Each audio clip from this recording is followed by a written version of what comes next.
1년의 길이는 누가 정했을까요? 그리고 왜 항상 일정하지 않고 윤달과 윤년이 있는 것일까요? 함께 알아보도록 합시다. 처음 달력은 이집트 문명에서 만들어졌어요. 나일강의 범람 시기를 미리 알아서 대비하기 위한 것이었죠. 그들은 1년을 365일로 나누어 만들었어요. 그 로마의 황제 카이사르는 1년을 365일로 만들고 4년마다 하루를 보충하는 율리우스력을 만들었어요. 하지만 오랜 시간이 지나다 보니 율리우스력은 춘분일이 맞지 않게 되었어요. 교회의 매우 중요한 행사 중 하나인 부활절은 춘분일을 기준으로 하는데 춘분일이 일정치 않으니 골칫거리가 된 것이에요. 그래서 더 시간이 지나고 좀 더 정밀한 그레고리력이 만들어졌어요.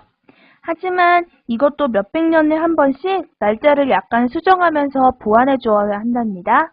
1년을 정하는 방법은 태양을 기준으로 하는 태양력과 달을 기준으로 하는 태음력 두 가지 방법이 있어요. 태양을 기준으로 하는 1년을 12달로 나눈 달력을 태양력이라고 해요. 지구가 태양 둘레를 한 바퀴 공전하는 데는 365.2422일이 걸려요. 그래서 이 기간을 365.251로 반올림을 하고 12달로 나누면 30.44일이 되죠. 그래서 12달 중 짝수달은 30일, 홀수달은 31일로 정하면 366일이 돼요. 그래서 여기서 하루를 빼면 365일이 되는데 하루를 빼는 달을 2월로 정해서 2월은 29일이 되는 것이죠. 그런데 2월은 29일이 아니라 28일이잖아요. 왜 그럴까요? 그건 로마의 황제 아우구스투스가 자신이 생일이 든 8월을 30일에서 31일로 고치는 바람에 하루가 더 늘게 돼서 2월에서 하루를 더 뺐기 때문이에요. 공전주기는 365.2422일인데 1년은 365일이다 보니 0.2422일이 남죠. 그래서 4년마다 하루를 더하고 이것을 윤년이라고 해요. 하지만 0.25일과 0.2422일 사이에는 또 차이가 생기므로 400년마다 3일을 빼서 1년을 보존시켜줘요. 즉, 윤년은 400년마다 하루를 100번이 아닌 97번 넣어주는 걸로 보정을 하는 것이죠. 이렇게 좀 더 정확한 달력으로 보완을 해 나아가는 것이에요. 이번에는 달을 기준으로 날짜를 정하는 태음력에 대해 알아볼까요?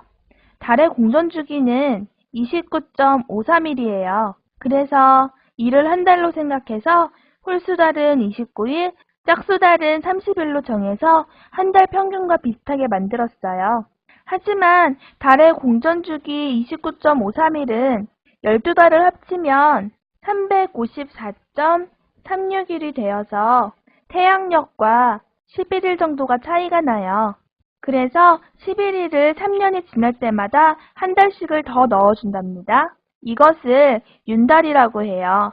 하지만 이 윤달 역시 오차가 생기기 때문에 19년에 7번 윤달을 넣어주어요.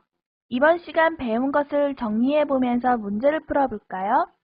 1번 지질은 은생이연, 현생이연으로 구분해요. 기준이 되는 것은 무엇인가요? 바로 생물의 흔적이 화석으로 나타나는지 아닌지로 나누죠. 나타나면 현생이연, 나타나지 않으면 은생이연이라고 했었어요. 2번 다양한 생명체 중 가장 먼저 태어난 것과 가장 나중에 태어난 것은 각각 무엇이었나요? 가장 먼저 태어난 것은 식물이었죠. 그리고 가장 나중에 태어난 것은 포유류였어요.